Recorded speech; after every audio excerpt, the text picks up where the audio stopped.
Technical education में आपका स्वागत है। आज की क्लास में अपन बात करने वाले कंपाइलर के बारे में। तो यहाँ पे अपन सबसे पहले समझने की कोशिश करते हैं कंपाइलर होता क्या। तो कंपाइलर की जब अपन बात करें तो कंपाइलर का जो मेन काम होता है, जो आपकी हाई लेवल लैंग्वेज होती है उस हाई लेवल लैंग्वेज को लो लेवल लैंग्वेज में कन्वर्ट करने का काम करता है। तो क्या अपन बोल सकते हैं compiler is a translator? Yes, compiler जो है लैंग्वेज को ट्रांसलेट करने का काम करता है, जो आपके हाई लेवल लैंग्वेज में लिखे गए कोड को लो लेवल लैंग्वेज में कन्वर्ट करता है। अब आपके माइंड में क्वेश्चन आएगा, सर हाई लेवल लैंग्वेज क्या होती है? तो जिस लैंग्वेज में भी अपन अपना कोड लिखते हैं, जिसको बोलते हैं सोर्स कोड या जिसको बोलते हैं सोर्स लैंग्वेज, उस कोड को लो लेवल लैंग्वेज की बात करें तो आपका हो जाएगा आपका ऑब्जेक्ट या टारगेट या मशीन लैंग्वेज, है ना। तो उस टाइप इन ये इसके डिफरेंट डिफरेंट नाम है, तो इसको कन्वर्ट करने का काम करता है। अब आपके माइंड में क्वेश्चन आएगा कि आपको लो लेवल लैंग्वेज में कन्वर्ट करने की जरूरत क्यों पड़ी? क्योंकि आपका जो सिस्टम है वो सिस्टम हाई लेवल लैंग्वेज को नहीं समझता। हाई लेवल लैंग्वेज को नहीं समझता तो क्या करना पड़ेगा? कोई ऐसा पर्सन चाहिए या कोई ऐसी मशीन चाहिए जो उसको कन्वर्ट कर दे, जिस लैंग्वेज को सिस्टम मशीन समझे उसमें कन्वर्ट कर दे। तो ऐसा क्या डिवाइस है या ऐसा क्या सॉफ्टवेयर है जो हाई लेवल लैंग्वेज को मशीन समझ पाए, उस लैंग्वेज में कन्वर्ट कर दे, तो उसको बोलते हैं अपन कंपाइलर। तो आप यहाँ पे ऐसा भी बोल सकते हैं compiler is a translator that convert high level language to low level language. अब यहाँ पे जो मेन जो टास्क रहेगा वो क्या रहेगा कि जब अपन ने कोई कोड लिखा हाई लेवल लैंग्वेज में, जब उसको कन्वर्ट करेंगे लो लेवल लैंग्वेज में, तो चांसेस है कि उसमें एरर आ सकती है ना। एरर आएगी कंपाइल टाइम पे। तो वो ये जो एरर, क्या एरर है क्या एरर नहीं है, उसको कौन आइडेंटिफाई करेगा? कंपाइलर आइडेंटिफाई करेगा। अब यहाँ पे जो भी आपका कोड है, इस कंपाइलर को कितने पार्ट में डिवाइड किया गया है अगर इसकी बात करें, तो कंपाइलर के मेनली टू पार्ट्स होते हैं। एक होता है एनालिसिस पार्ट एंड दूसरा जो पार्ट होता है वो होता है आपका सिंथेसिस पार्ट। अब ये पूरा जो कहलाता है आपका, ये यहाँ से लेकर यहाँ तक, इस पूरे को अपन बोलते हैं कंपाइलर। यहाँ पे क्या होता है आपका, हाई लेवल लैंग्वेज में शॉर्ट में लिख रहा हूँ, हाई लेवल लैंग्वेज यहाँ पे इनपुट दी जाती है और बदले में आपको आपकी लो लेवल लैंग्वेज है ना, ट्रिपल है, लो लेवल लैंग्वेज आपको आउटपुट मिलता है। तो ये जो लिखा हुआ है आपका कंपाइलर का जो पार्ट हो गया, दो पार्ट, कौन सा? एनालिसिस पार्ट और सिंथेसिस पार्ट, ये इस पूरे पार्ट को अपन बोलते हैं कंपाइलर। तो कंपाइलर जो अपना टास्क परफॉर्म करता है, टू पार्ट में कंपाइलर टास्क परफॉर्म करता है, एनालिसिस पार्ट और आपका सिंथेसिस पार्ट। मेन पर्पस की बात करें तो पर्पस क्या होता है कि आपका हाई लेवल को लो लेवल में कन्वर्ट कर देता है। और जब कोड को हाई लेवल को लो लेवल में कन्वर्ट करेंगे तो मेन चीज है कि उसका जो लिखा हुआ कोड, उसका मीनिंग चेंज नहीं होना चाहिए ना, without changing the meaning of program. आपने प्रोग्राम कुछ लिखा, अगर उसका मीनिंग ही चेंज हो जाएगा तो फिर किसी काम का नहीं है। उसके अलावा अब यहाँ पे आपके पास एक क्वेश्चन बनता है कि ऐसी और कौन सी डिवाइस है या ऐसा और कौन सी सॉफ्टवेयर है जो आपके हाई लेवल लैंग्वेज को लो लेवल लैंग्वेज में कन्वर्ट करने का काम करता है। तो दो चीजें होती है आपके पास, एक तो कंपाइलर हाई लेवल लैंग्वेज को लो लेवल लैंग्वेज में कन्वर्ट करने का काम करता है, दूसरा होता है आपका इंटरप्रेटर, ये भी हाई लेवल लैंग्वेज को लो लेवल लैंग्वेज में कन्वर्ट करने का काम करता है। अब आपके माइंड में क्वेश्चन आएगा तो फिर दोनों में डिफरेंस क्या है? दोनों में डिफरेंस की बात करें तो पहला डिफरेंस तो है दोनों, इन दोनों में, कि आपका कंपाइलर क्या करता है कि आपका जो भी कोड लिखा हुआ है, आपका जो भी कोड है, उस पूरे कोड को पढ़ेगा और उसके बाद उसको ट्रांसलेट करेगा। तो आपका ये जो है कंपाइलर पूरे कोड को स्कैन करेगा। क्लियर? जबकि इंटरप्रेटर क्या रहेगा, आपका लाइन बाय लाइन कोड को, स्टेटमेंट बाय स्टेटमेंट आपके कोड को एग्जीक्यूट करेगा। मीन्स यहाँ पे जो क्वेश्चंस बनता है दोनों में डिफरेंस वाला, बहुत इंपॉर्टेंट क्वेश्चंस है कि कंपाइलर और इंटरप्रेटर में क्या डिफरेंस है। तो कंपाइलर तो पूरे कोड को पढ़ेगा और उसको उसमें जो भी एरर है उसको बताएगा। जैसे आपके कोड में 10 लाइन लिखी है तो 10 लाइन को पढ़ेगा और उसके बाद आपका एरर बताएगा। जबकि आपका इंटरप्रेटर क्या करेगा, 10 लाइन में तो पहली पहली लाइन को पढ़ेगा, उसमें कुछ एरर होगी तो आपको शो करेगा, फिर दूसरी लाइन को पढ़ेगा, उसमें कुछ एरर होगी तो शो करेगा, तीसरी लाइन को पढ़ेगा, उसमें कुछ एरर होगी तो शो करेगा। अगर पहली लाइन में एरर है तो नेक्स्ट लाइन को पढ़ेगा ही नहीं। ये इस तरीके से आपका होता है क्योंकि लाइन बाय लाइन पढ़ता है। अच्छा, दूसरा जो डिफरेंस है दोनों में, वो होता है कि कंपाइलर जो है आपका इंटरमीडिएट मशीन कोड जनरेट करता है। अभी ये क्या होता है, अभी मैं फेसेस के बारे में बात करूंगा तो वहां पे आपको समझाऊंगा कि ये इंटरमीडिएट मशीन कोड क्या होता है। मीन्स आपका जो कंपाइलर है डायरेक्टली आपका हाई लेवल लैंग्वेज को मशीन लेवल लैंग्वेज में कन्वर्ट करने का काम नहीं करता, तो उसके बीच में भी कुछ प्रोसेस होती है। तो आपका सिंपल सा ये इंटरमीडिएट कोड या इंटरमीडिएट मशीन कोड जनरेट करता है। जबकि आपका जो इंटरप्रेटर होता है वो क्या करता है, क्योंकि लाइन बाय लाइन पढ़ता है तो इसके कोई इंटरमीडिएट कोड नहीं होते, डायरेक्टली कन्वर्ट करता है। अच्छा, कंपाइलर जो होता है कब किस किस टाइप की लैंग्वेज में आप कंपाइलर यूज करते हैं, जैसे बात करें C# हो गया आपका, सी लैंग्वेज, C++, जावा, इन सभी टाइप की लैंग्वेजेस में आप कंपाइलर यूज करते हैं। जबकि पाइथन की बात करें या पर्ल लैंग्वेज की बात करें या रूबी की बात करें या PHP की बात करें, सभी की सभी लैंग्वेज जो है आपके इंटरप्रेटर को यूज करती है।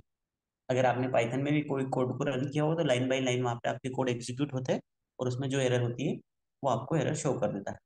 अच्छा, यहाँ पे जो दूसरा जो सबसे बड़ा डिफरेंस आता है वो आता है कि कंपाइलर जो होता है वो एग्जीक्यूशन टाइम कैसा क्या लेता है, और आपका इंटरप्रेटर एग्जीक्यूशन टाइम क्या लेगा, उस पर अपन बात कर लेते हैं। तो कॉम्प्लेक्सिटी के अपन ने उसमें देखा था, टाइम एंड कॉम्प्लेक्सिटी के उसमें, कि आपका इन दोनों के बीच में जो होता है टाइम एंड आपका मेमोरी के बीच में किस तरीके का रेशियो होता है, ये इन्वर्सनली प्रोपोर्शनल होते हैं टाइम और आपकी मेमोरी। तो आपका कंपाइलर, क्योंकि कंपाइलर क्या करता है, आपका पूरा का पूरा कोड जो रहेगा आपका, उस कोड को क्या करेगा, लाइन बाय लाइन पढ़ेगा। ठीक है, कंपाइलर आपका पूरा कोड जो है एक साथ पढ़ेगा और उसके बाद उसको कन्वर्ट करने का काम करेगा। तो जब पूरे कोड को रीड करेगा और उसके बाद उसको कन्वर्ट करेगा, तो यहाँ पे आपकी जो मेमोरी लगेगी इस वाले टर्म में, तो आपको यहाँ पे कंपाइलर में आपको मेमोरी की जो रिक्वायरमेंट होगी वो more memory are required, memory है ना। तो यहाँ पे ज्यादा मेमोरी लगेगी क्योंकि पूरा कोड एक बार पढ़ेगा और उसके बाद उसको कंपाइल करेगा। जबकि इंटरप्रेटर क्या करेगा, आपका लाइन बाय लाइन कोड को पढ़ता है, तो यहाँ पे आपको लेस मेमोरी लगेगी।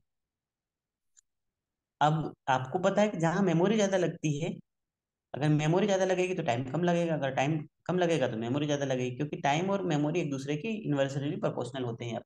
तो अगर आपके यहाँ पे मेमोरी ज्यादा लगेगी तो आपका जो टाइम होगा, है ना, मेमोरी ज्यादा लगेगी तो टाइम कम लगेगा, तो यहाँ पे जो इसका एग्जीक्यूशन टाइम होता है वो आपका कम होता है। तो the main advantage advantage of compiler जो होता है एग्जीक्यूशन टाइम होता है। मीन्स ये आपका फास्ट होगा, कंपाइलर में जब एग्जीक्यूशन करेंगे तो फास्ट होगा। जबकि इंटरप्रेटर की हेल्प से अपन करेंगे तो वो स्लो होगा, क्योंकि यहाँ पे आपकी मेमोरी लेस है तो आपका टाइम ज़्यादा लगेगा। अच्छा, और भी डिफरेंस की बात करें तो डीबगिंग का जो कंसेप्ट होता है, यहाँ पे अपन डीबगिंग कर सकते हैं। कहाँ पे डीबगिंग कहाँ कर सकते हैं और कहाँ नहीं कर सकते। डीबगिंग की बात करें, डीबगिंग मतलब आपके कोड में जो भी आपका कोड लिखा गया है उसमें एरर को फाइंड आउट करने का काम करता है। तो यहाँ पे डीबगिंग का जो कंसेप्ट है वो पॉसिबल नहीं है। कहाँ पे पॉसिबल नहीं है, कंपाइलर में, क्योंकि पूरे कोड को पढ़ेगा और उसके बाद उसको कंपाइल कर देगा, तो डिबगिंग पॉसिबल नहीं। जबकि यहाँ पे लाइन बाय लाइन कोड को एग्जीक्यूट करता है, तो यहाँ पे आपकी डिबगिंग पॉसिबल है। तो ये मेन डिफरेंस हो गया आपका कंपाइलर और आपके इंटरप्रेटर में। ये इंपॉर्टेंट क्वेश्चन है, यूनिवर्सिटीज एग्जाम में पूछा जाता है कि कंपाइलर और इंटरप्रेटर में क्या डिफरेंस है। अब आगे अपन और भी जो बात करते हैं, कंपाइलर के बारे में अपन ने देखा कि आपका कंपाइलर हाई लेवल लैंग्वेज को या सोर्स कोड को जो है आपका किस में कन्वर्ट करने का काम करता है, लो लेवल लैंग्वेज में कन्वर्ट करता है। उसके लिए मैंने बताया था कि आपका कंपाइलर डायरेक्टली सोर्स कोड को लो लेवल लैंग्वेज में कन्वर्ट नहीं करता। उसके लिए आपके कुछ टास्क जो होता है, कुछ प्रोसीजर होती है। पहले जो काम होता है आपका वो होता है कि आपका जो भी सोर्स कोड लिखा गया है, सोर्स प्रोग्राम है, तो वो कंपाइलर को दिया जाता है, तो कंपाइलर उसका क्या बनाता है, ऑब्जेक्ट प्रोग्राम बनाता है। और वो ऑब्जेक्ट प्रोग्राम जो है असेंबलर को दिया जाता है, असेंबलर उसको क्या करता है, टारगेट प्रोग्राम में कन्वर्ट करता है। तो ये इस तरीके से आपका टास्क परफॉर्म होता है। अब यहाँ पे जो टास्क परफॉर्म हुआ, दो दो स्टेप्स में अपना हुआ। पहले सोर्स प्रोग्राम जो है कंपाइलर को दिया गया है, कंपाइलर ने उसका बनाया ऑब्जेक्ट प्रोग्राम, और वो ऑब्जेक्ट प्रोग्राम जो है आपके असेंबलर को दिए गए हैं, और असेंबलर ने उसका क्या करा, टारगेट कोड में कन्वर्ट करा।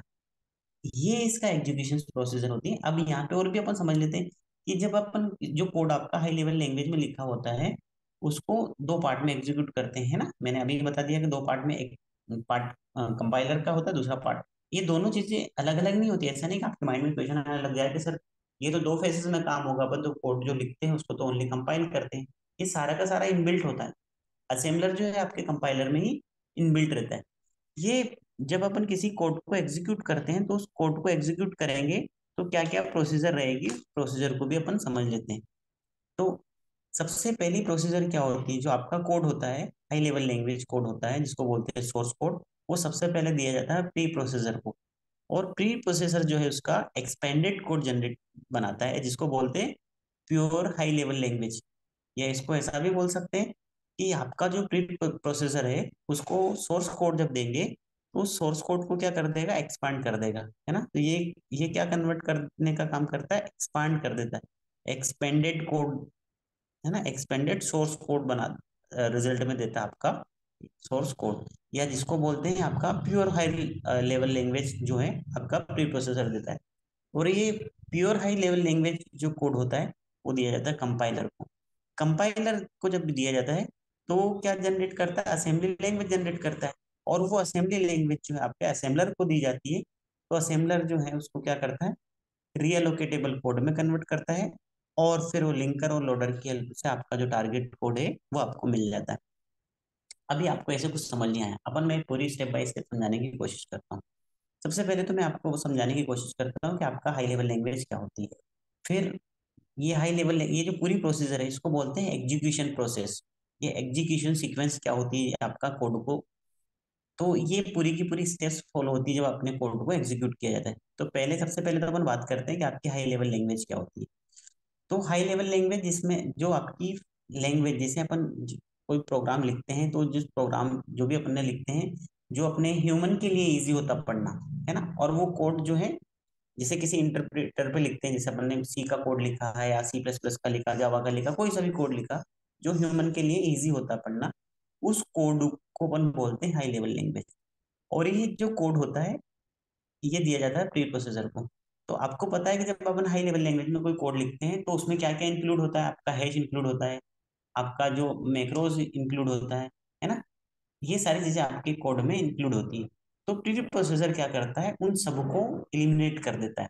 जितने भी आपकी जो डायरेक्टिव्स होती हैं उन सबको क्या कर देता है, एलिमिनेट कर देता है। और एलिमिनेट करने के बाद आपका एक्सपेंडेड कोड जो है जनरेट करता है।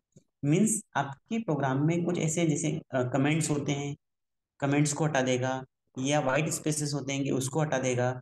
जितने भी एक्स्ट्रा चीजें होती हैं जो आपका काम की नहीं होती है या जिसको बोलते हैं अपना एग्जीक्यूटेबल कोड नहीं होते हैं, उन सबको हटा देता है। या नॉर्मली अपन ऐसा समझ सकते हैं, सारे कमेंट्स हो गया, अपन डिफाइन करते हैं हैश इंक्लूड, उनको हटा देगा। या कोई आपके मैक्रोस डिफाइन करते हैं उनको हटा देगा, उन सबको एक्सपांस, है ना, हटा देगा। और उनका जैसे मैक्रोस को डिफाइन करा तो उसका एक्सपांड कर देगा। किस तरीके से एक्सपेंड करेगा उसको भी मैं अभी समझाने वाला हूँ तो आपको ज्यादा अच्छे से समझ आ जाएगा। तो सिंपल सा मीनिंग है कि आपके कमेंट्स, वाइट स्पेसेस या आपके जो भी हैश इंक्लूड्स, इन सभी को हटा देता है ना। अब हटाने के बाद ये सारे के सारे दिए जाते हैं फिर आपके, जो हटाने के बाद जो आपको कोड मिलेगा उस कोड को बोलते हैं प्योर हाई लेवल लैंग्वेज। ये सारा कोड हटा दिया उसके बाद जो मिलेगा वो मिलेगा प्योर हाई लेवल लैंग्वेज। अब आपके माइंड में क्वेश्चन आ रहा होगा कि सर ये एक्सपेंडेड कोड होता क्या है, एक्सपेंडेड सोर्स कोड होता क्या है, इसको आप समझाइए। तो इसको अपन समझ लेते हैं। सबसे पहले अपन इसको समझने की कोशिश करते हैं। जब भी अपन कोई कोड लिखते हैं, जब कोई अपन मैक्रोस डिफाइन करते हैं तो यहाँ पे करा अपन ने डिफाइन, एक मैक्रो डिफाइन किया अपन ने स्क्वायर एक्स। और उसकी जो वैल्यू अपन ने क्या रखी, एक्स इंटू एक्स। अब मेन के अंदर जब अपन यहाँ पे इसको करेंगे वर्ड में, यहाँ पे आपने इंट वाई लिया, एक लिया एक्स की वैल्यू आपने ले ली 16। और जब यहाँ पे आपने y इक्वल टू आपने लिखा 16, और आपने जो मैक्रो डिफाइन किया था स्क्वायर एक्स, तो ये क्या करेगा आपका, ये जो आपका प्री प्रोसेसर क्या करेगा यहाँ पे, क्योंकि अपन ने मैक्रो डिफाइन करा उसकी वैल्यू क्या रखी, एक्स इंटू एक्स, तो ये इसको एग्जीक्यूट या इसका रिजल्ट नहीं निकालेगा। ये क्या करेगा, जैसा मैक्रो डिफाइन किया था उसकी सारी की सारी वैल्यू को उठाएगा, जो भी लिखा हुआ आपने, जैसे भी जो भी डिफाइन करा था।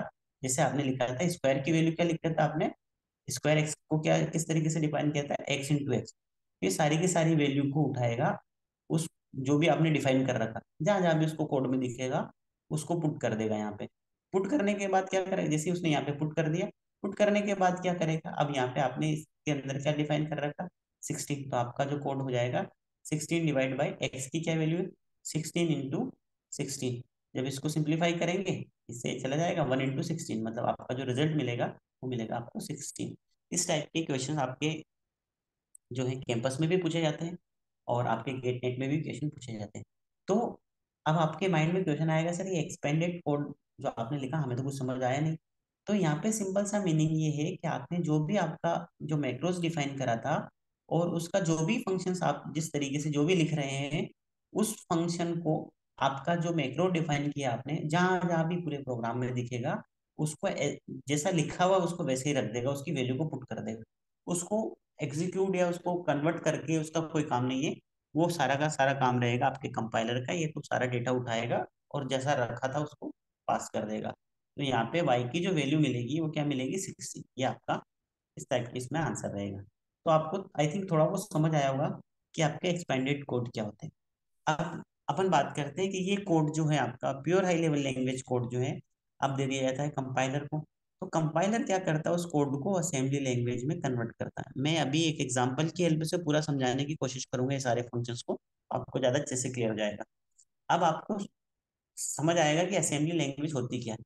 तो असेंबली लैंग्वेज जो होती है ना तो बाइनरी लैंग्वेज होती है ना ही हाई लेवल लैंग्वेज होती है। इनके बीच के जो कॉम्बिनेशंस होते हैं उसको बोलते हैं अपन असेंबली लैंग्वेज। जैसे अपन बात करें, आप कुछ लिखते हैं, जैसे अपन एडिशन का लिखते हैं, डिवीजन का लिखते हैं, तो इस तरीके से जैसे आपने लिखा एड R0 R1, है ना, इनको ऐड करना है, या इस टाइप के जो कोड इंस्ट्रक्शन लिखे होते हैं, जैसे मूव,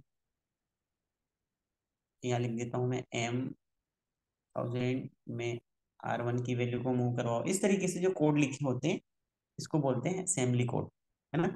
तो कंपाइलर का काम है कि प्योर हाई लेवल लैंग्वेज का जो कोड रहेगा उसको असेंबली लैंग्वेज में कन्वर्ट करने का काम करता है।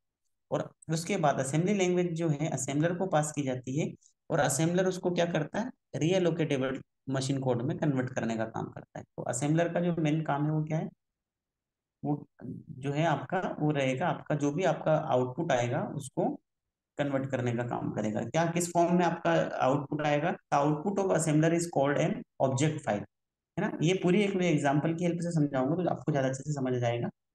ये ऑब्जेक्ट फाइल में कन्वर्ट करता है। अब आपके माइंड में क्वेश्चन आएगा, सर ये रियलोकेटेबल कोड जो लिखा है ये क्या है, इसको आप समझाइए। तो इसको अपन समझने की कोशिश करते हैं कि आपका रियलोकेटेबल कोड जो होता है वो क्या होता है। अब सिंपल से अपन अगर बात करें, जब अपन कोई कोड लिखते हैं, जैसे कोई इंस्ट्रक्शन लिखे हुए और उन इंस्ट्रक्शन का क्या मीनिंग है उसको अपन यहाँ पे समझ लेते हैं। जैसे मैं यहाँ पे लिखता हूँ आपको, जैसे आप एड्रेस बाइंडिंग का मीनिंग भी अगर आपको समझ आता है, एड्रेस बाइंडिंग को अपन समझने की कोशिश करते हैं कि एड्रेस बाइंडिंग का मीनिंग क्या है। बाइंडिंग, तो जैसे मैं कोई इंस्ट्रक्शन लिखता हूँ, जैसे मेरे पास कुछ इंस्ट्रक्शन है, आपको एक चीज पता है कि कोई प्रोग्राम जब अपन लिखते हैं तो मेमोरी में कहीं ना कहीं स्टोर होता है। कोई प्रोग्राम लिखे या कोई इंस्ट्रक्शन लिखे, वो मेमोरी में किसी ना किसी एड्रेस पे स्टोर रहता है। तो मैंने लिखा है इंस्ट्रक्शन 1, इंस्ट्रक्शन 2, इंस्ट्रक्शन 3, इंस्ट्रक्शन 4 लिखे हैं। इंस्ट्रक्शन 1 का मीनिंग मैं मान लेता हूँ कि इंस्ट्रक्शन 1 का मतलब है ऐड, और ये जो मेमोरी में स्टोर है वो मान लेता हूँ 1000 लोकेशन पर स्टोर है। दूसरा इंस्ट्रक्शन जो लिखा मैंने I2, उसका मीनिंग है मल्टीप्लीकेशन, और ये मेमोरी में 1200 लोकेशन पर स्टोर है। तीसरा जो इंस्ट्रक्शन लिखा मैंने लिखा मूव, और ये मेमोरी में किसी लोकेशन पर स्टोर है, मैं मान लेता हूँ 1300 लोकेशन पर स्टोर है। चौथा जो इंस्ट्रक्शन लिखा मैंने लिखा लोड, और ये इंस्ट्रक्शन जो है मेमोरी में किसी एड्रेस से मैं मान लेता हूँ 1500 लोकेशन पर स्टोर है। अब ये जो सारे के सारे इंस्ट्रक्शन, अब आपको पता है ये सारे के सारे, जैसे ये जो आपका इंस्ट्रक्शन है, ये इंस्ट्रक्शन हो गए और ये एड्रेस हो गया आपका। तो ये एड्रेस मेमोरी, ये आपका एड्रेस हो गया। तो ये एड्रेस जो है आपका, किसका एड्रेस है, आपके इन इंस्ट्रक्शन का एड्रेस। तो अब आपका मेन टास्क क्या है, इन इंस्ट्रक्शन का एड्रेस है। तो आपके ये इंस्ट्रक्शन मेमोरी में किस एड्रेस पर स्टोर है, ये आपको करवाना पड़ेगा मैपिंग। ये करवाना पड़ेगा आपको, मैपिंग करवाना पड़ेगा कि आपके इंस्ट्रक्शन मेमोरी में किस जगह पर स्टोर है। तो ये इंस्ट्रक्शन मेमोरी में किस जगह पर स्टोर हो गई आपको मैपिंग करवाना पड़ता है। तो ये रिलोकेटेबल कोड का मीनिंग क्या होता है, जब अपन कोई इंस्ट्रक्शन लिखते हैं और इंस्ट्रक्शन लिखने के बाद उनका कोई ना कोई लोकेशन होगी, वो लोकेशन किसी ना किसी उस पर स्टोर रहेगा। तो ये लोकेशन अपन कब तक चेंज कर सकते हैं, आपका जो लोकेशन है इनकी एड्रेस की, ये लोकेशन आप कब तक चेंज कर सकते हैं, अगर उसको रन टाइम की ड्यूरेशन तक अगर आप चेंज कर सकते हैं, तो उस टाइप के कोड को बोलते हैं आपका रिलोकेटेबल कोड।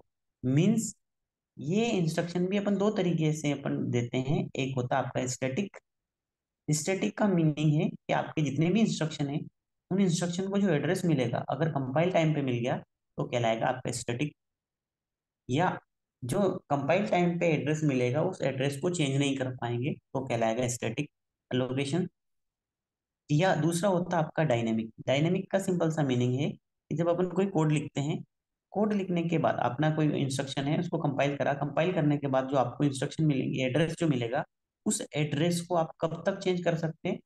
उस एड्रेस को जब तक आपका कोड रन ना हो, उस ड्यूरेशन या रन होने के पहले तक, मतलब आपका रनिंग टाइम तक अपन उस एड्रेस को चेंज कर सकते हैं। तो इस टाइप के एड्रेस को बोलते हैं रीअलोकेटेबल। मीन्स आपके जो ये कोड है, इनके एड्रेस अगर चेंज कर देंगे तो ये रीलोकेट हो जाएंगे। तो उस रन टाइम तक अपन इस कोड को चेंज कर सकते हैं, इनके एड्रेस को।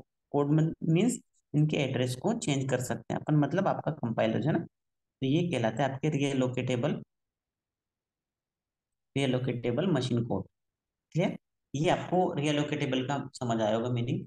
फिर जब ये कोड अपन ने एग्जीक्यूट कर दिया, सारी चीजें कर दी, तो आपको जो रिलोकेटेबल कोड मिला, इस कोड को दिया जाता है आपका लिंकर एंड लोडर को।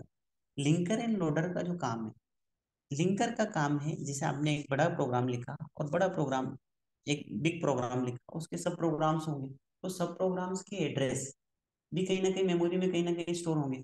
तो उन सबको लिंक करने का काम, उन सारे के सारे जो आपके बिग प्रोग्राम है उसमें आपने सब प्रोग्राम्स को कॉल करें, सब प्रोग्राम किस लोकेशन से कॉल हो रहे हैं उनको लिंक करने का काम करेगा आपका लिंकर।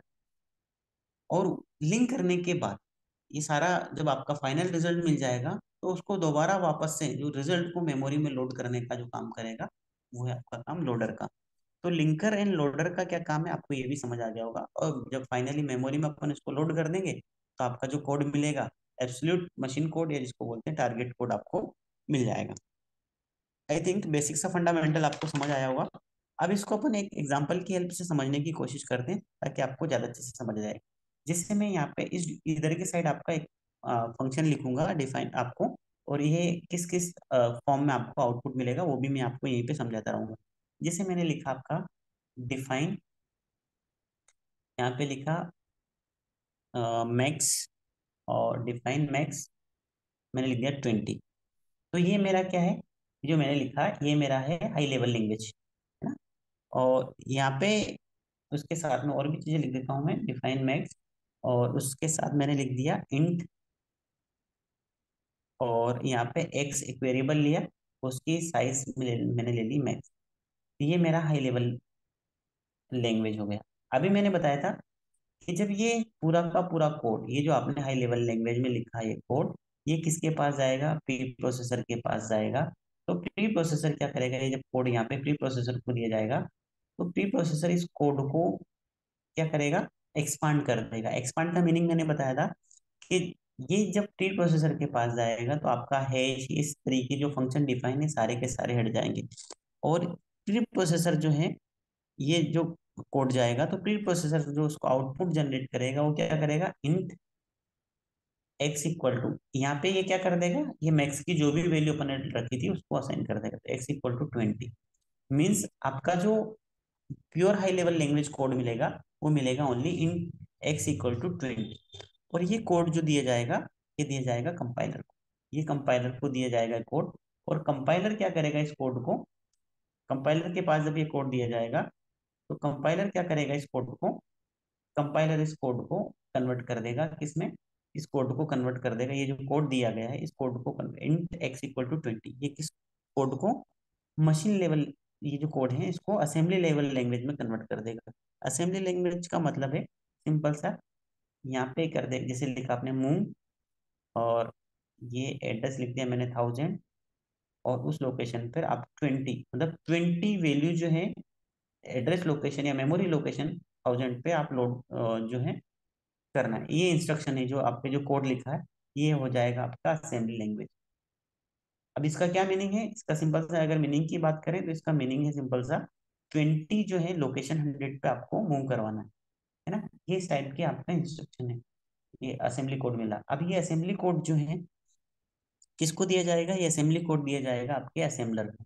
और असेंबलर क्या करता है, ये कोड जब जाएगा असेंबलर के पास, तो असेंबलर यहाँ से क्या जनरेट करेगा, रिलोकेटेबल कोड जनरेट करेगा।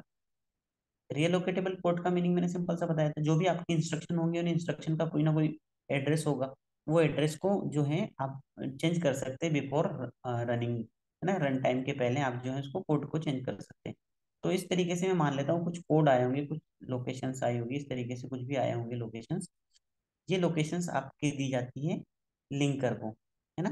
तो लिंकर क्या करेगा, ये असेंबलर ने तो ये कर दिया, लिंकर क्या करेगा, लिंकर इस जो जो भी आपके रियल लोकेटेबल कोड है, ये जिस डिफरेंट डिफरेंट लोकेशन से जो आपके शेयर हुए होंगे, लिंकर उसको क्या करेगा, लिंक करेगा। लिंक करने के बाद लोडर इसको लोड कर देगा, कहाँ पे, मेमोरी में लोड कर देगा। और उसका जो आउटपुट है मशीन लेवल लैंग्वेज जो है आपका, जैसे मैं मानो 0 1 1 1 0, जो भी आपका आउटपुट मिलेगा वो आपको आउटपुट मिल जाएगा मशीन टारगेट कोड। और ये जो एक कोड जो मिला है ये कहलाता है आपका एग्जीक्यूटेबल कोड।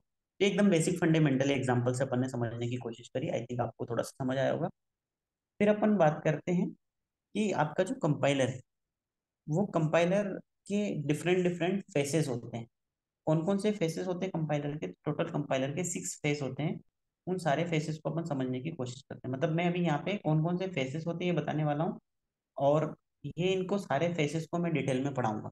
तो कंपाइलर के टोटल 6 फेसेस होते हैं, मतलब आपका जो मैंने अभी वहाँ पे इससे पहले एक ही लाइन में बता दिया था, कंपाइलर जो है हाई लेवल लैंग्वेज को असेंबली लैंग्वेज में, या जिसको बोलते हैं लो लेवल लैंग्वेज में कन्वर्ट करने का काम करता है।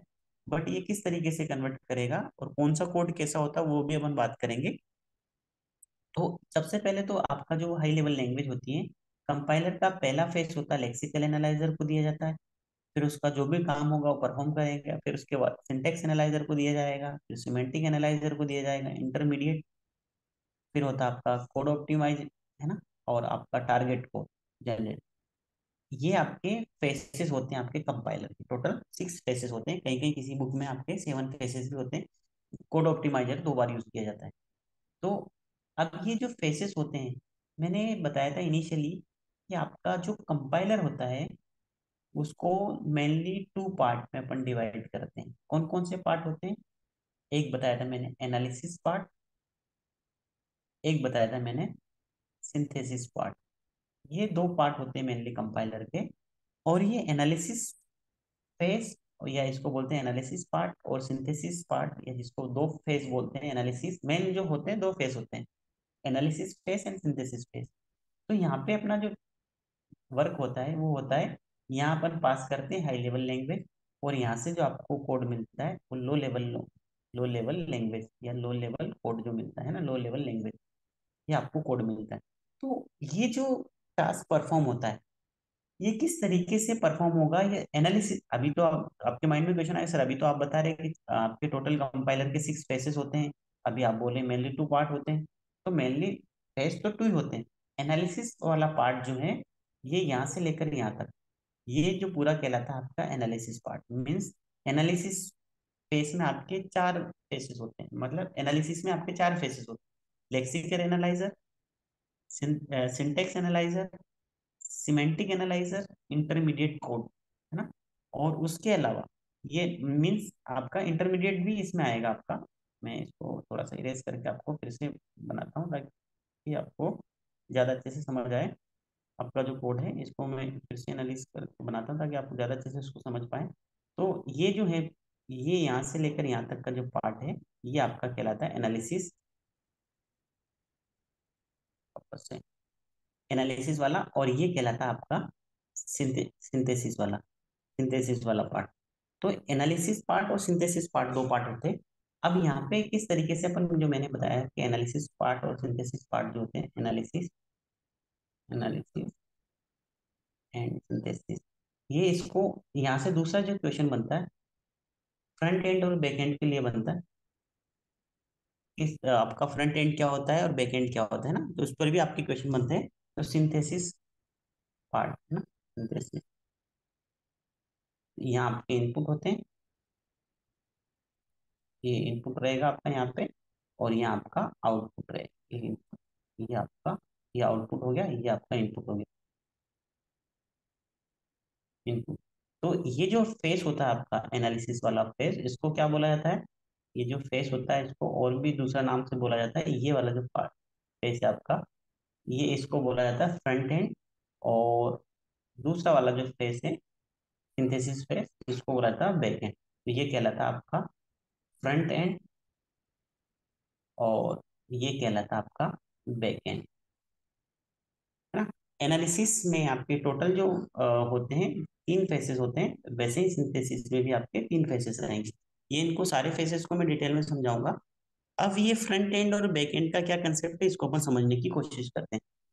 फ्रंट एंड का मीनिंग, जैसे मैं आपसे 2 सिनारियो लेके चलता हूँ। पहला सिनारियो केस 1 से मैं समझाने की कोशिश करता हूँ। आपके पास एक कंपाइलर है ना, या आपके पास एक सी का कोड, सी का कंपाइलर है। आप चाहते हैं C++ का कंपाइलर बनाना। दूसरा, आपके पास एग्जिस्टिंग जो कंपाइलर है सी का है, और आपके पास दूसरा जो कंपाइलर चाहते हैं आप जावा का कंपाइलर बनाना। तो यहाँ पे अगर बात करें अपन, तो यहाँ पे अगर आप देखोगे तो आपका जो फ्रंट एंड है, यहाँ पे दोनों का सेम है। आपको कहाँ पे चेंजेस करना पड़ेगा? आपको बैक एंड में चेंजेस करना पड़ेगा। आपके पास C++ का कंपाइलर है, आप उसको जावा के कंपाइलर में कन्वर्ट करना चाहोगे, तो आपको यहाँ पे बैक एंड में चेंजेस करने पड़ेंगे, है ना। यहाँ से यहाँ चेंजेस करोगे तो आपको बैक एंड में चेंजेस करना पड़ेगा, फ्रंट एंड में कोई चेंजेस नहीं करना। दूसरा सिनारियो अपन मान के चलते हैं कि आपके पास जो टारगेट लैंग्वेज है, जैसे C++ का कंपाइलर है, और उसकी हेल्प से आप जावा का कंपाइलर जनरेट करना चाहते हैं, बनाना चाहते हैं। तो यहाँ इस केसेस में आपको क्या करना पड़ेगा? यहाँ पे जो सिनेरियो आप देखोगे, तो आपके पास C++ का कंपाइलर है, आपके पास C++ का कंपाइलर, उस केसेस में आपको क्या चेंजेस करना पड़ेगा? उस केसेस में आपको जो है फ्रंट एंड में चेंजेस करने पड़ेंगे। आई थिंक ये बेसिक सा फंडामेंटल आपको समझ आया होगा। अभी अपन ने बस कंपाइलर क्या होता है उसका बेसिक सा फंडामेंटल देखा। दूसरा अपन ने देखा कंपाइलर और इंटरप्रेटर में क्या डिफरेंस है। तीसरा अपन ने देखा कि आपका जब प्रोग्राम एग्जीक्यूट करते हैं तो कौन कौन से फेसेस से होकर गुजरता है। किसी भी कोड को अपन एग्जीक्यूट करेंगे तो ये एग्जीक्यूशन वाला पोर्शन आपका इंपॉर्टेंट है। नेक्स्ट थिंग अपन ने एक बात करी कि आपका कंपाइलर के कौन कौन से फेसेस होते हैं, बस इतना देखा कि इस फेस का क्या मीनिंग है, उस पर अपन ने अभी डिस्कशन नहीं किया। तो नेक्स्ट क्लास में अपन कंपाइलर के फेसेस के बारे में 1 बाय 1 पूरा समझेंगे। सिंबल टेबल, एरर हैंडलर, ये सब चीजें होती क्या है, इनको अपन डिटेल में देखेंगे। अगर आपको मेरा वीडियो अच्छा लगा तो प्लीज लाइक करें, सब्सक्राइब करें, अपने दोस्तों के साथ शेयर करें। Thanks for watching.